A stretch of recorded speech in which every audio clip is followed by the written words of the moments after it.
ক্ষমতা বদলের লড়াই বা ধরুন রাজনৈতিক সংস্কার, এটা তো নানা পথেই হতে পারে, তাই না?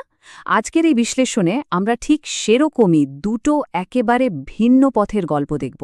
একটা হলো একটা গোটা জাতির জেগে ওঠার গল্প, আর অন্যটা এক ব্যক্তির একলা লড়াইয়ের কাহিনী। তো প্রশ্নটা খুব সহজ, কিন্তু উত্তরটা জটিল। গণতন্ত্র কিভাবে আসে? এই প্রশ্নের উত্তর খুঁজতেই আমরা দুটো একদম আলাদা কিন্তু বলতে পারেন সমান্তরাল দুটো যাত্রার দিকে তাকাবো। আর এটাই আমাদের আজকের আলোচনার মূল ফোকাস। তো যে দুটো গল্পের কথা বলছিলাম, একদিকে আছে দক্ষিণ কোরিয়া, যেখানে একটা দেশের সাধারণ মানুষ, একটা গোটা জাতি নিজেদের ভাগ্য বদলাতে একজোট হয়ে রাস্তায় নেমেছিল। আর অন্যদিকে মালয়েশিয়ার আনোয়ার ইব্রাহিম, যার একার লড়াই একটা দেশের রাজনীতির মোড় ঘুরিয়ে দিয়েছিল। চলুন তাহলে শুরু করা যাক দক্ষিণ কোরিয়ার গল্পটা দিয়ে। এখানে পরিবর্তনটা এনেছিল কোনো একজন নেতা নন, বরং সাধারণ মানুষের সম্মিলিত শক্তি।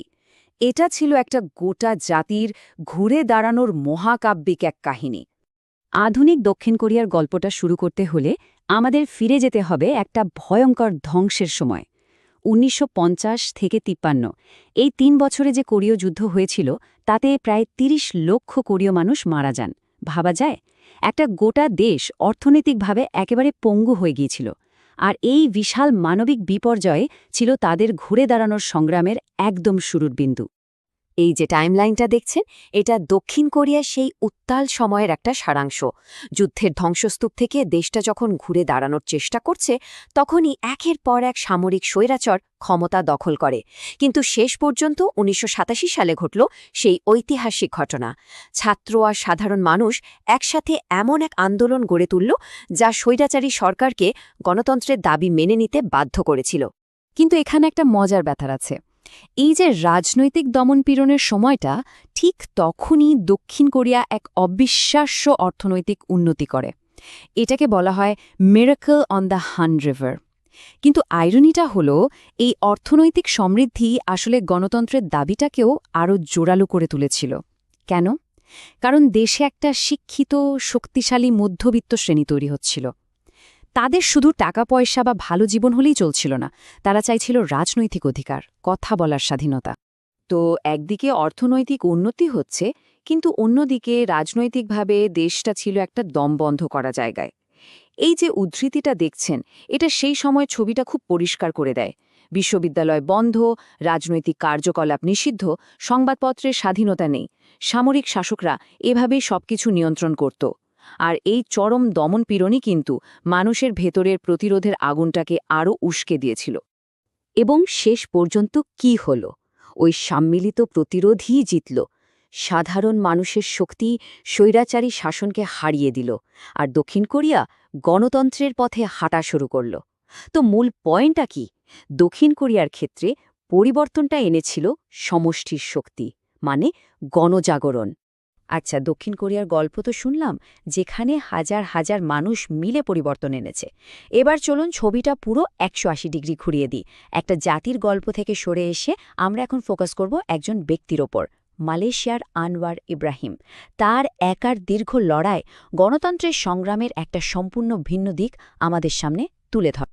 মালয়েশিয়ার এই রাজনৈতিক নাটকের কেন্দ্রে আছেন মূলত দুজন মানুষ, আনোয়ার ইব্রাহিম আর তার একসময়ের রাজনৈতিক গুরু প্রধানমন্ত্রী মাহাথির মোহাম্মদ। তাদের সম্পর্কটা ছিল বন্ধুত্ব আর বিশ্বাসের, কিন্তু সেই সম্পর্কই একসময় এমন এক তিক্ত সংঘাতে পরিণত হয়, যা মালয়েশিয়ার রাজনীতিকে কয়েক দশক ধরে নিয়ন্ত্রণ করেছে।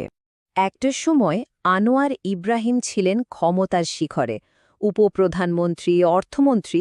ভাবা হচ্ছিল তিনি হবেন মাহাথিরের পর প্রধানমন্ত্রী। কিন্তু 1997-এর এশিয়ান অর্থনৈতিক সংকটের সময় সব কিছু বদলে যায়। অর্থনৈতিক নীতি নিয়ে দুজনের মধ্যে মতবিরোধ শুরু হয়, আর আনোয়ার যখন দুর্নীতি, স্বজনপ্রীতি আর বিচার বিভাগের স্বাধীনতা নিয়ে প্রশ্ন তোলা শুরু করলেন, ঠিক তখন থেকেই তার রাজনৈতিক পতন শুরু হয়ে গেল। ক্ষমতার বিরুদ্ধে মুখ খোলার পরিণতিটা যে কতটা ভয়ঙ্কর হতে পারে, আনোয়ার ইব্রাহিমকে তার জন্য এক চরম মূল্য দিতে হয়েছিল। চলুন এবার দেখি সেই লড়াইয়ের ব্যক্তিগত দিকটা, তার ত্যাগটা ঠিক কতটা গভীর ছিল।